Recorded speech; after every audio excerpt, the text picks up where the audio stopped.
Live from Singapore, this is Insight with Haslinda Amin, where we dive deeper into the stories that matter with crucial context and sharp analysis. The yen edges higher with Japan's ruling coalition set to lose its upper house majority, but Prime Minister Shigeru Ishiba is vowing to stay on despite failing to convince voters he can ease a cost of living crisis and secure a trade deal with President Trump. We'll look at what's next for Japanese policy and markets with our expert panel. Barclays Head of Asia FX and EM Macro Strategy, Mitul Kotecha, will be joining us, along with the former Japanese State Minister for Foreign Affairs, Yasuhide Nakayama. Also ahead, earnings season getting into gear in India with profit for HDFC and ICICI banks beating estimates, and Reliance Industries reporting a more than 5% revenue gain. Plus, we get the IT sector outlook from Wipro CFO Aparna Iyer, with analysts bullish on hopes of a second quarter revenue recovery.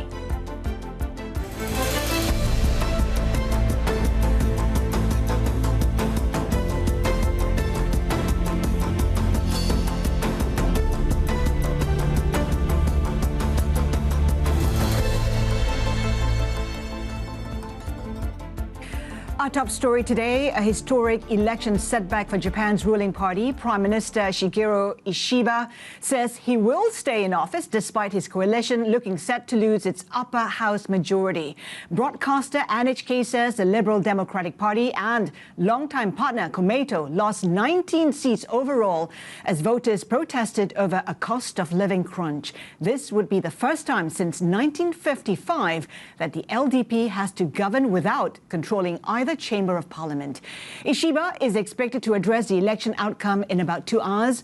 Market participants have been concerned that a further weakening of his leadership will nudge the coalition into giving concessions to the opposition. With stock and bond markets closed in Japan today, in focus is the yen. Avril Hong is here with a closer look. And Avril, a moderate bounce in the yen, but it could be short-lived. I think that's the assessment for most investors after this historic setback for the ruling coalition, a setback for Prime Minister Ishiba. We're seeing stock futures edging lower and a bounce in the Japanese currency to as high as 147.8 against the greenback. But this is mostly seen as a sell the fat kind of response, expected to be short-lived. Any of these gains against the backdrop of investors really assessing the election outcome, but also any outcome from trade talks to come.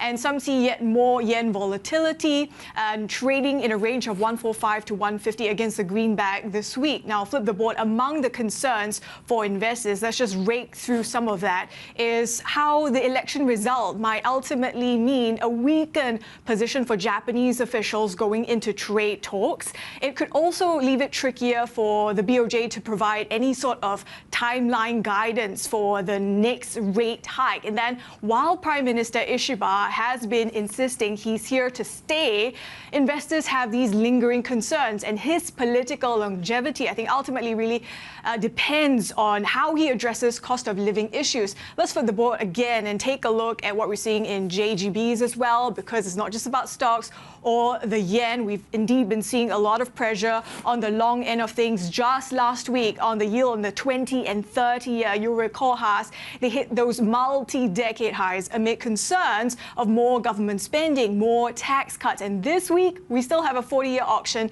to get through. So JGB is also expected to potentially post losses this week, Haas. Avril Hong, thank you so much for that. Let's get more on the latest developments out of Japan with the country's former State Minister of Defense and Foreign Affairs, Yasuhide Nakayama.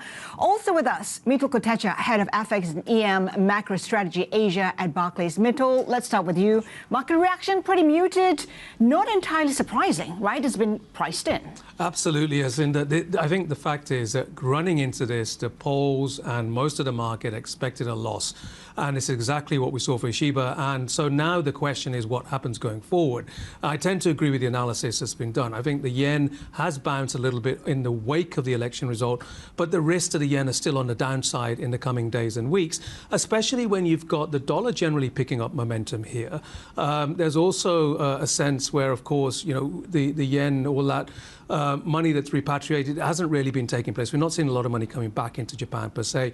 So it does look like the bias to the yen is still very much on the downside in the near term. Not to mention the risk of policy paralysis given where it is right now. I mean, you can only imagine the yen goes lower from here. That's right. Look, I think it's going to be very, very difficult for Ishiba now to push policy through. The reality, of course, an immediate focus of the market is trade talks with the US.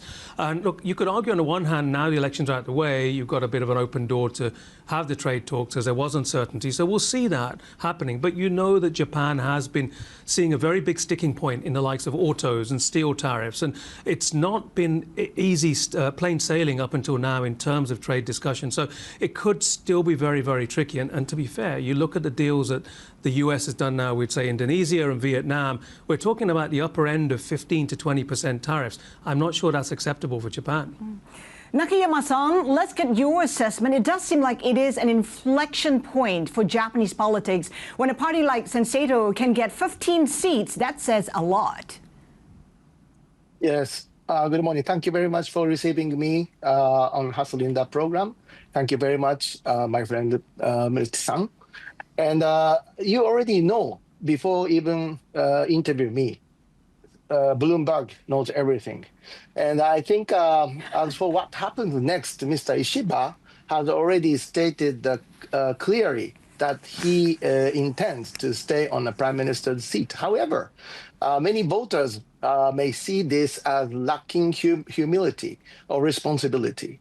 And I believe public criticism of him will grow even stronger. The media is also likely to become much more critical on his leadership going forward.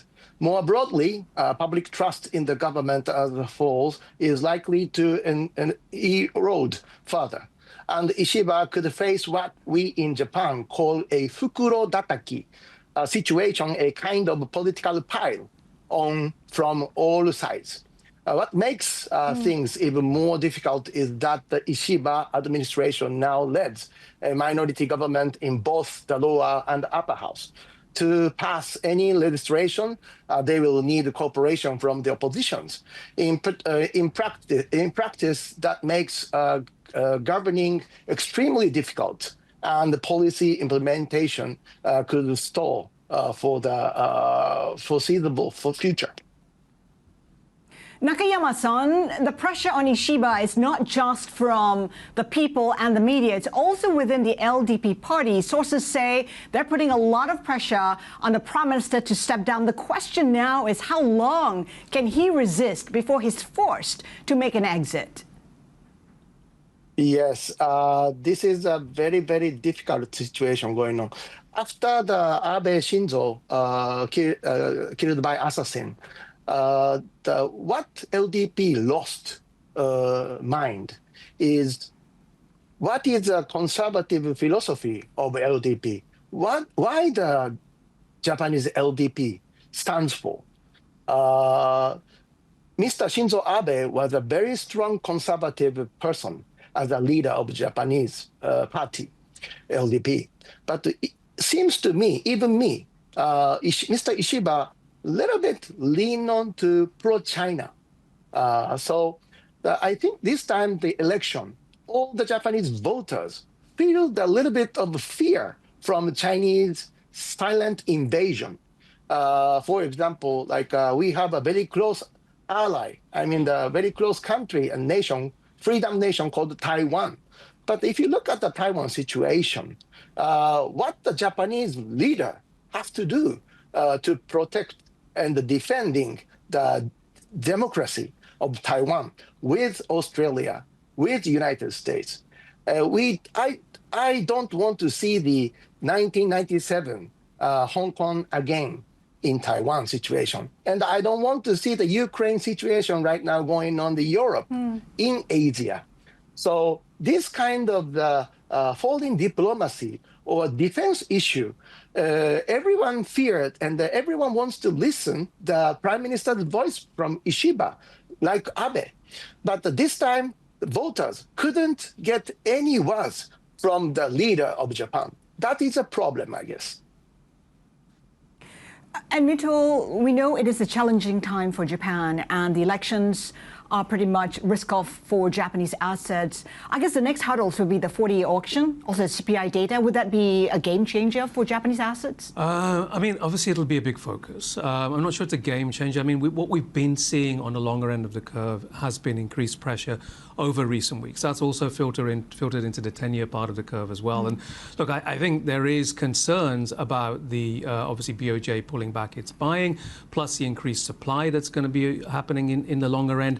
Now, of course, with the election result, there are growing prospects of more fiscal.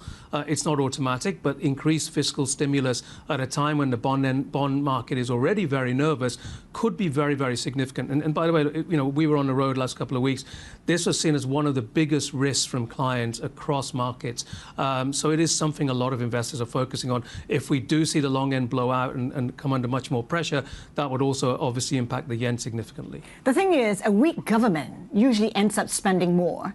And you have inflation an issue. The government is set to spend more as well to support the people. I'm just wondering what that means for yields eventually. Well, I think both sides, all sides actually have talked about increasing tax credits, etc. Some more stimulus. It's just that the opposition had been even more than the LDP.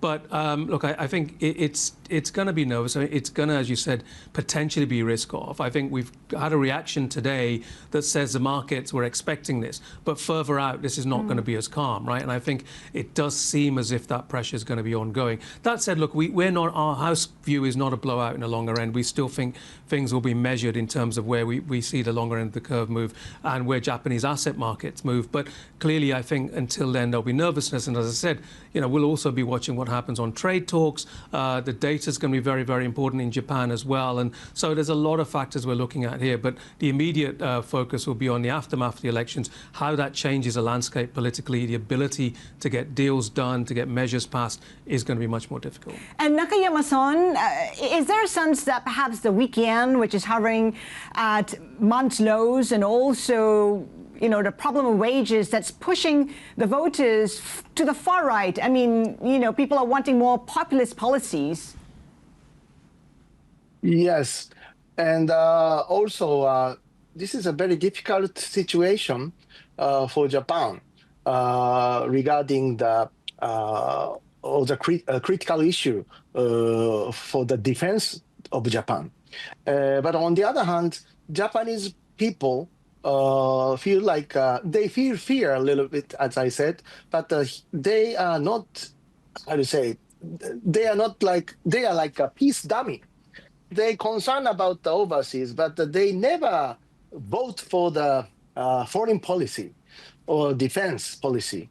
So as Mitul-san said, I think the impact of the U.S.-Japan trade negotiation will become a more strong issue towards at the end of this month. Talks are in the final stage, but I don't think Japanese government is not so good progress right now.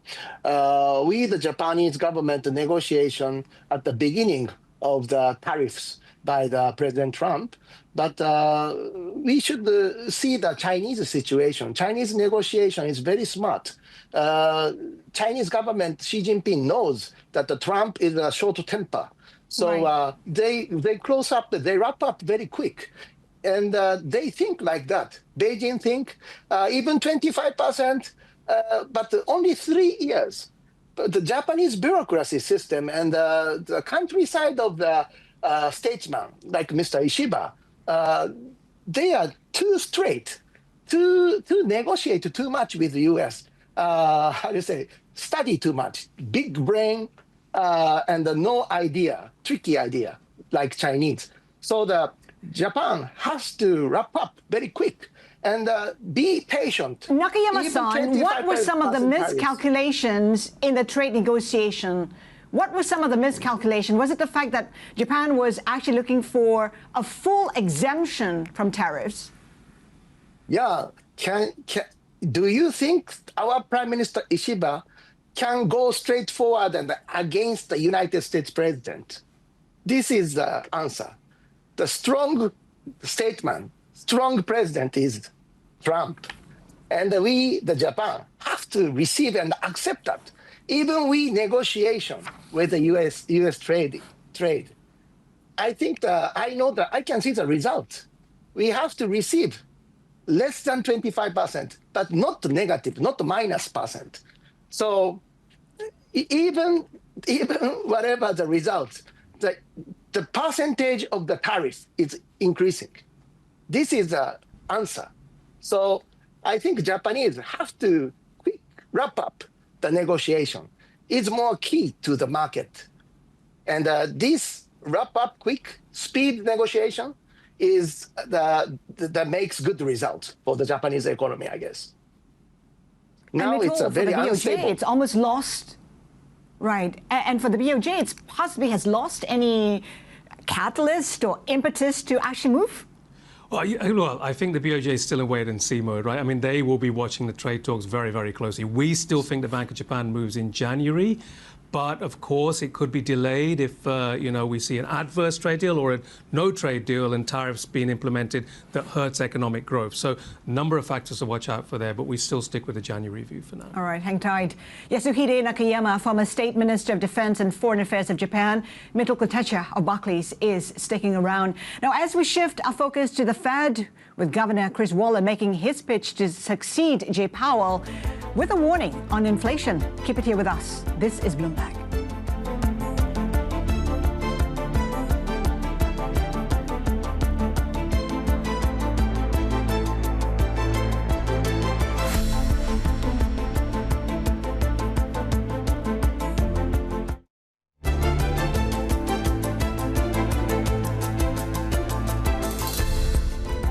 At the end of the day, the president winning, whoever they choose, you're going to have somebody that has credibility with the markets, or you will see, as Jonathan was just talking about, you're going to see inflation expectations spike. You will not get lower interest rates. You will get higher interest rates.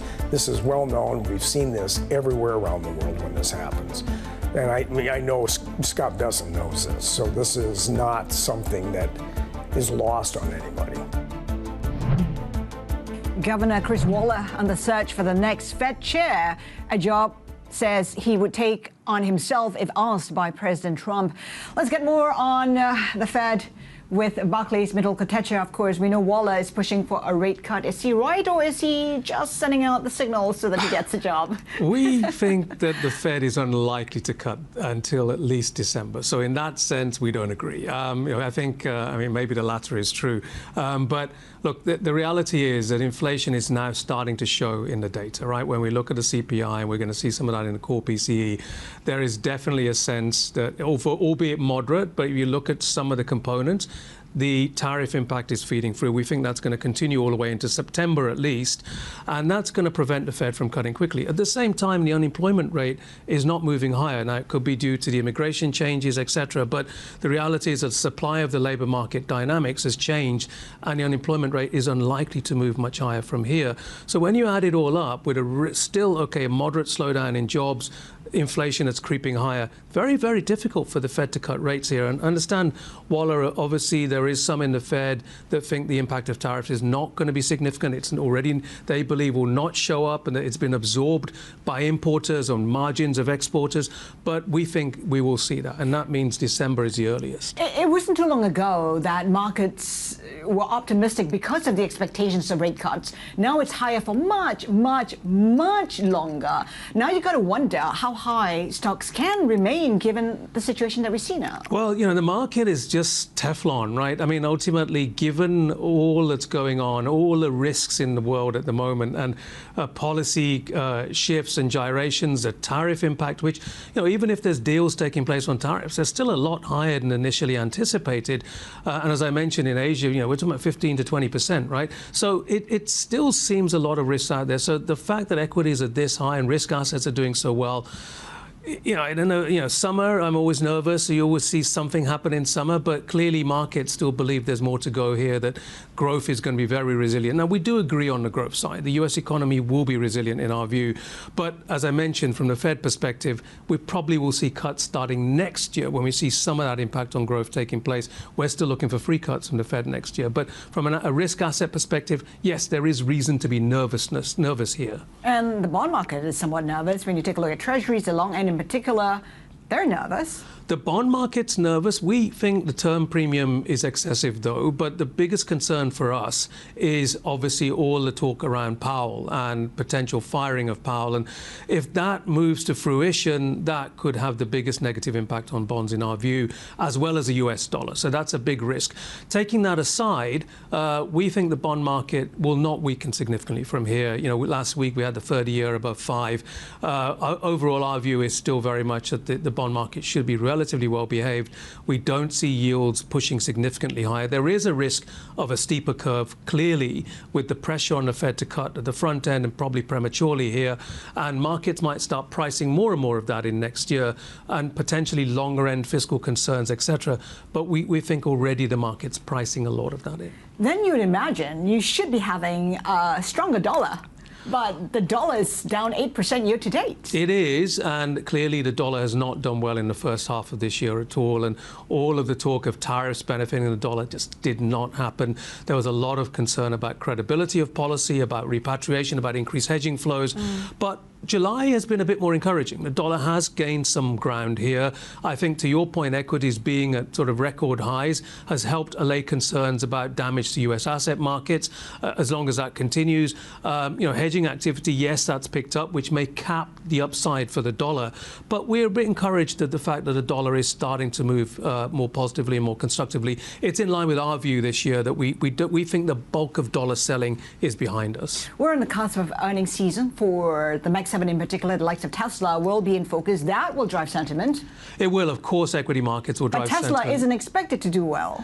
Right. So, look, I think equities will be a key driver. And I think ultimately, if we see earnings disappointments, that will obviously hurt equities, and that could, again, impact markets. But it's not clear how the dollar reacts or fixed income markets react. The correlations have been all over the place. And, ultimately, even if equities take a step back, there seems to be enough buyers out there to be buying on these dips and in risk assets more broadly. So it's difficult to be massively negative here. Not too long ago, of course, we were talking about the easing of US exceptionalism, but that remains intact. What does it mean for Asia? What does it mean for China, India? Yeah, so look, I mean, Asia, I think, clearly bears the brunt of tariffs, right, given the surpluses in the region. But Asia is still in a very, very good position. Ultimately, the economies are holding up quite well. India's economy is doing super well. We're going to probably get about 6.5% growth. China, we've just upgraded our forecast for China this year to 4.5%. Exports have been strong. Obviously, consumption not so strong. But much of Asia is holding quite well here. And we don't look... ultimately, yes, if we see tariffs towards the top end of that 20%, that's going to be negative for growth. It may mean growth downgrades, but Asia has a little bit more room to cut policy rates. Currencies are still cheap for the most part, and so we're not looking at major pressure on Asia's economy. Perhaps a bit more fiscal, a bit more monetary easing to withstand that, but we're not particularly worried about the Asian outlook. All right, looking optimistic, one Hopefully. would say. Mitul Kotecha of Barclays, thank you so much for your insights today. Still to come. Wipro CFO joins us to unpack how AI is shaping the company's business outlook as first quarter earnings boost confidence in its sales prospects. Keep it here with us. This is Bloomberg.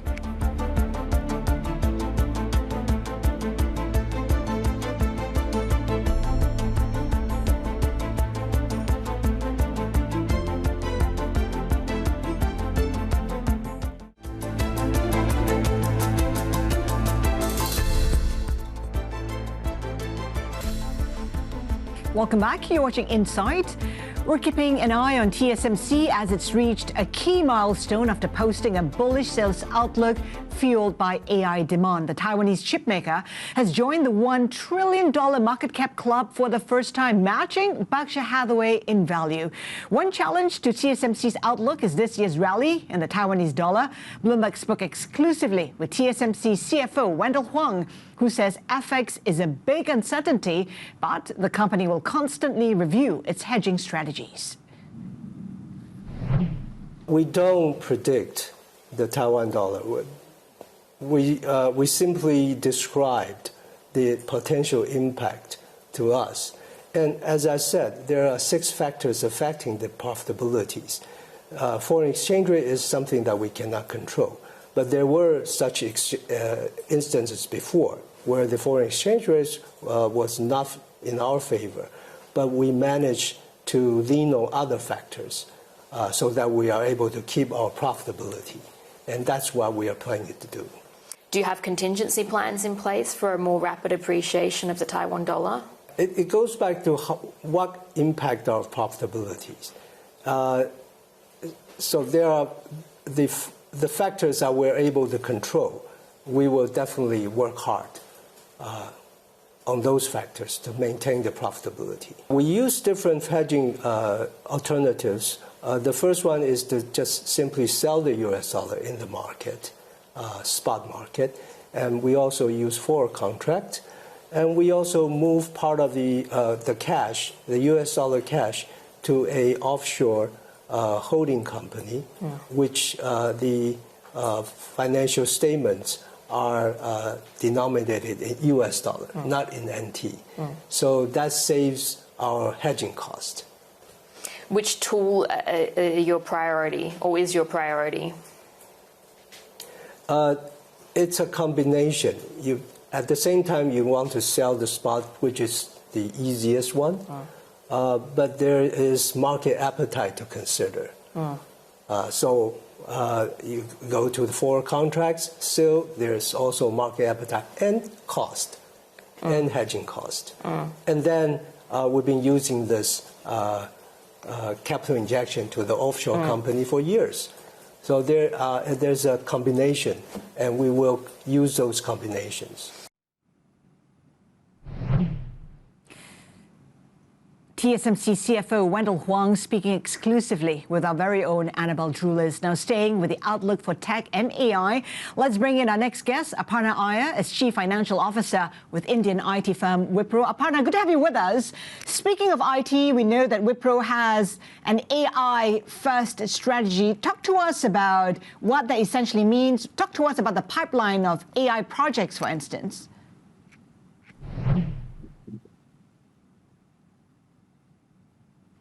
Haslinda, I'm not able to hear you clearly. Can you just repeat that for me?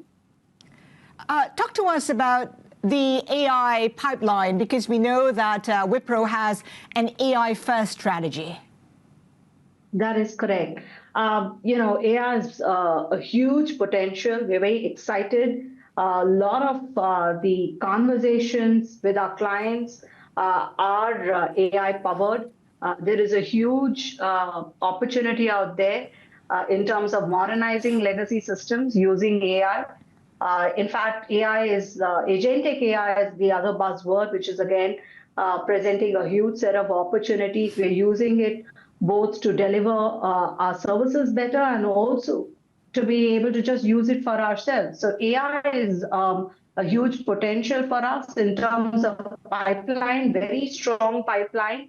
While the pipeline continues to be dominated with cost takeout and vendor consolidation deals, all deals have a component of AI, right? In terms of how we build in productivity for the work we offer to our clients.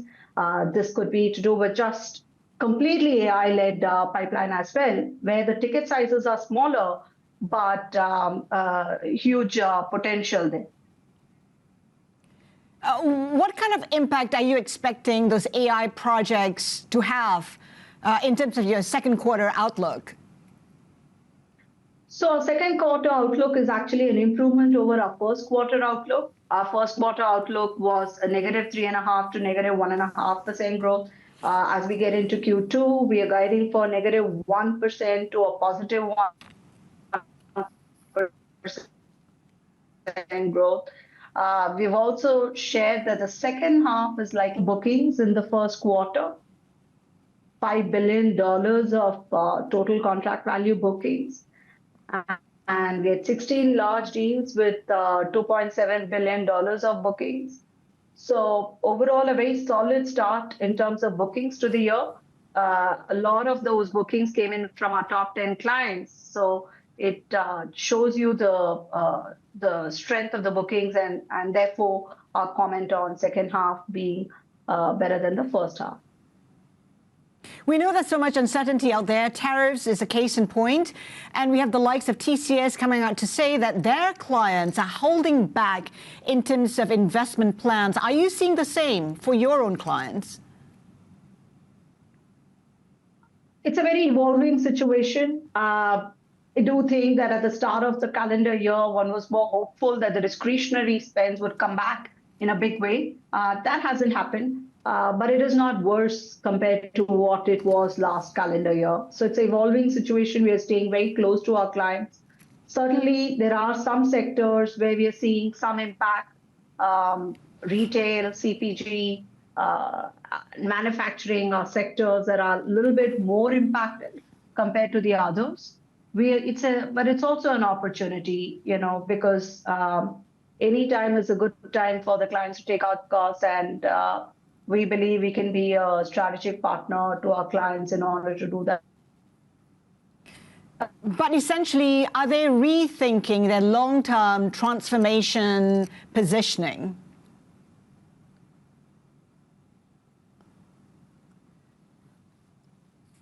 I think we may have lost Aparna there. Aparna Iyer, Chief Financial Officer at Wipro. I will try and regain that connection slightly later. In the meantime, though, we have an alert to tell you about India now allowing Jane Street to restart trading, and that's according to the Business Standard. SEBI has allowed Jane Street to resume trading in the domestic market after it fulfilled directions from the Indian markets regulator to deposit unlawful gains, and that's according to the Business Standard. We'll take a look at whether or not we can resume that connection with Aparna Iyer. For the moment, though, Reliance Industries beating quarterly profit estimates with results driven by a major one-time gain from a stake sale. We have more details coming up. Keep it here with us.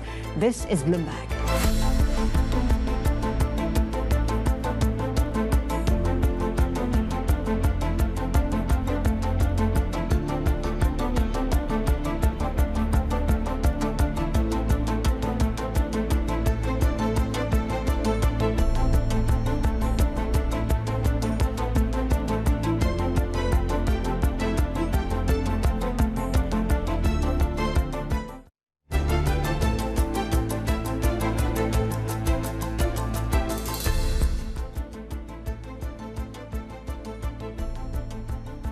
Welcome back. You're watching Insight. India starts trading in just about 4 minutes as you look at how India might just be opening up. Sensex currently pointing to a higher open, but a marginal 0.2% higher. Gains too for the rest of the benchmark. We're keeping an eye on the Indian rupee. 86.34 is the level it's trading at right now, down 0.2% versus the USD. And of course, as we promised, we're back with Aparna Iyer, Chief Financial Officer with Indian IT firm Wipro. Aparna, before we left for break, we talked about how the outlook for the second quarter might be. What's your take? What's driving the optimism, given that, we have indications out there that some IT companies like TCS might be holding back in terms of investments because of the uncertainty from tariff?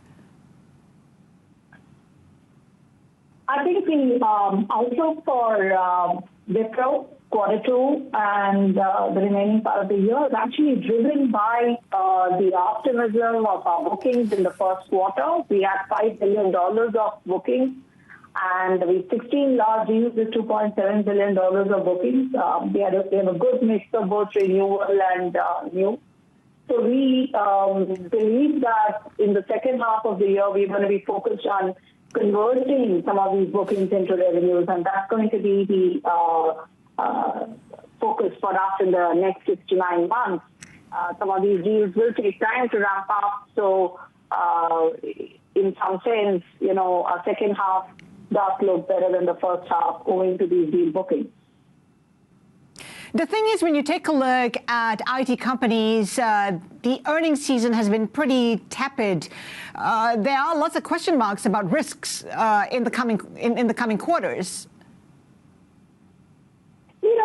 It has been an evolving situation, right? I think there are many things that are in the state of flux. We've got tariffs, we've got, geopolitical crisis, and AI is a hugely large change in terms of technology for the industry.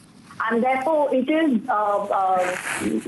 an evolving situation, and those are some of the risks that impact our clients, and therefore, it will impact IT spends. And those are things that we need to monitor and carefully see through the situation. As far as clients are concerned, in a time of crisis, cost takeout becomes number one agenda, and therefore we're seeing cost takeout and vendor consolidation deals being a large share of our pipeline. And whatever the clients are saving from these deals, they are putting it back into technologies like AI, and that's an area of focus as well.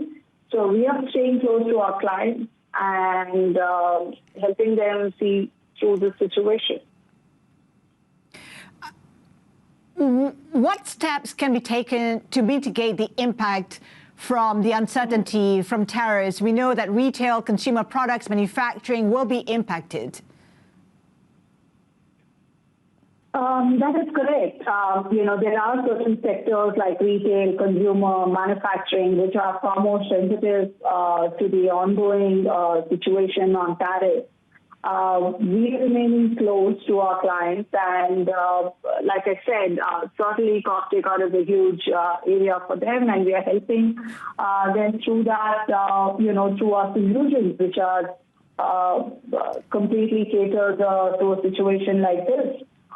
Again, go back to basics in terms of we've spoken about how we need to focus on large accounts and bring in AI-powered solutions, build the talent that we need, reskill them, and be ready for the opportunity as it arises.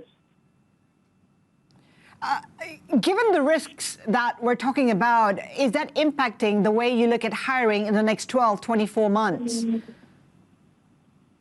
I don't think so. In some sense, hiring is completely led by demand. Actually, three factors determine how much we hire. One is, of course, the demand. Second is the attrition levels, which have been more or less in a narrow band. And in terms of they've been very stable at long-term averages for the industry. And the third is utilization to see how much capacity we have. We have invested in some bench capacity for fulfilling some of the deals that we've got. But overall hiring will be led by demand, which at the moment, like I said, the discretionary demand is soft, and that's also then bearing in on the overall demand. How about in terms of hiring in the U.S. because of the changes in the U.S. immigration policy under Trump? H-1B visas will be more challenging. Are you looking at hiring locals more? Has there been a change, maybe acceleration in hiring of locals in the U.S.? That has been the strategy for the last several years for Wipro. For the last 8 to 9 years, we've been localizing quite aggressively. We've got about 75% of our workforce in U.S. who are locals. So, yes, again, the immigration laws and changes are something that we need to keep a close tab on and ensure we are compliant. And at the same time, for the workforce, we are now increasingly depending on the local. Can you give us a sense of your dependence, Wipro's dependence on H-1B visas? It's not particularly high. Like I said, 75% of our workforce are already locals. So this is not an item of risk for us. It's more of an administratively, how we need to ensure we are compliant with changing rules and regulations. But other than that, this is not an area of risk for us in terms of our ability to service the demand. Supply is not an issue because we've been very, very local.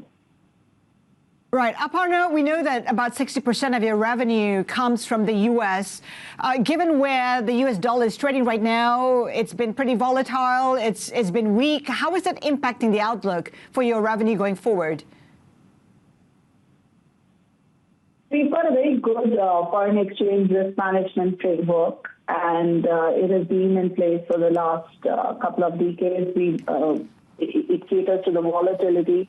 Overall, we do think the rupee will continue to depreciate fundamentally over the medium term. So, and our foreign exchange risk management policy factors in that. For volatility that we see across crosses, also we hedge. So we've got a very active hedging strategy in place. in order to beat this volatility and give us some predictability, at least over the next 12 months. And then from there, we'll have to do. Aparna, before we let you go, what do you deem as the biggest risk for Wipro?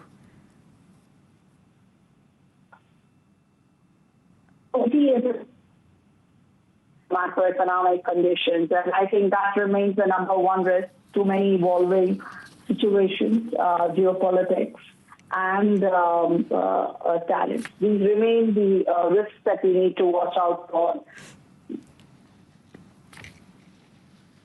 Aparna, thank you so much for that. Aparna Iyer, Chief Financial Officer at Wipro. Wipro trading lower by about 1.5% as the markets resume trading right now.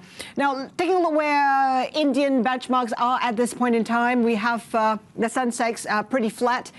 As we speak, where investors are keeping an eye on some of India's top companies following their Q1 results, including Reliance and including some of the banks like HDFC, ICICI, as well as Yes Bank as well. HDFC currently up by about 1.8%. It beat analyst expectations. This is, of course, India's second largest private sector lender.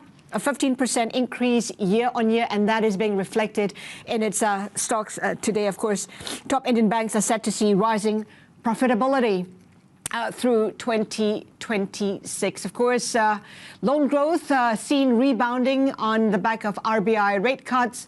And among those other companies, as we said, Reliance also one we're watching. It topped estimates on one-time gain from divestments. Let's take a closer look at Reliance's latest results. Joining us now from Mumbai, Bloomberg Conglomerates reporter PR Sanjay. Sanjay, take us through what contributed to the numbers from Reliance. What are some of the key takeaways from its earnings? So first thing first, there was inherent weakness for its core business, which is O2C, oil to chemical business. And the natural decline in KGD basin of gas production has impacted earnings. And also the EBITDA margin was declined due to higher cost related to maintenance activity, because it has shut Jamnagar refinery for maintenance. That has impacted the earnings. So actually Street was expecting some kind of a rebound for this oil to chemical business, but that didn't happen. And when it comes to the telecom business, it had great numbers. The per unit numbers, or ARPU, was great, and it got decent additions of subscribers. And when it comes to retail, the consolidation which have planned in the last quarter was almost complete, and they started opening new stores. So on the face of it, consumer business did very well, but the inherent weakness in O2C, oil to chemical business was weak, and that has impacted. And of course, it also one more the finance cost was high, because it has taken up the operationalization of 5G, which has lifted the finance cost for the company. So in net to net, the EBITDA was very weak, but the saving grace was, as you rightly pointed out, the sale of their investment in Asian Paints. That was a saving grace, and it helped Reliance to post at a 78% increase in the net income. That is the key takeaway when you look at actually the earnings. So I guess it begs the question whether that pace of growth is sustainable going forward. Sanjay, in terms of IPOs, did we get any outlook on big IPOs on the way? Definitely, we did not. There was no commentary on IPO. But to give you more color to your question, there was a clear-cut commentary on the new energy business. So they clearly said the operationalization of gigafactories will happen in next 4 to 6 quarters. And they also said this new energy vertical will be self-funded. That was a key word used by Reliance management, which would mean they will be seeking investment, and they also said they will be seeking partners which will give finance, and that will be offtake from the new energy business, which is giving some kind of an idea, because they are now telling that 4 to 6 quarters, which means 1.5 years, they will be operationalizing the much awaited gigafactories, which is giving a positive thing. And but there's no commentary on the much awaited IPO for Reliance Retail or Reliance Jio Infocom Limited. And as you look to the future, Sanjay, what's the next thing we should be looking out for when it comes to Reliance?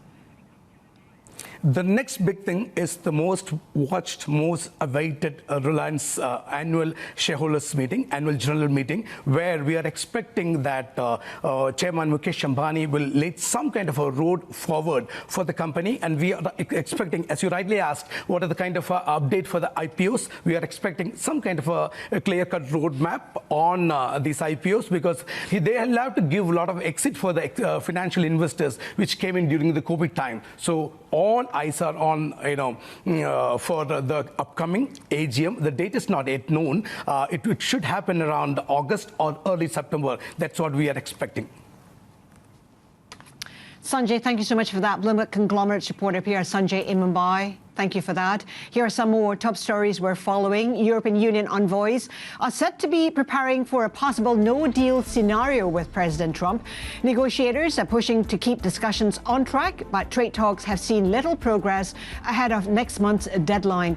Sources say the U.S. is now pushing for a broad tariff above 10% on EU goods, with only limited exemptions for sectors like aviation and medical devices. Ukraine says Russia has launched a massive air attack using missiles and drones. Air defense officials say explosions have been heard across the country, including in western regions and the capital, Kyiv. Earlier, President Volodymyr Zelensky said his government had proposed a meeting with Russia this week, more than a month after the previous round of direct talks. And China is tightening controls on critical mineral exports, pledging zero tolerance for smuggling and illegal shipments. State broadcaster CCTV says Beijing's Export Control Office flagged recent cases involving false declarations and transshipments through third countries. China is enforcing stricter licensing for all rare earth shipments amid ongoing trade tensions with the U.S. And before we go, here's a look at our guests for tomorrow. JSW Steel CEO Jayant Acharya will be joining us live from Mumbai. We'll discuss what's next for India's largest steel maker after their first quarter earnings beat, plus fresh market analysis with Aberdeen Investments. Keep it here with us. This is Bloomberg.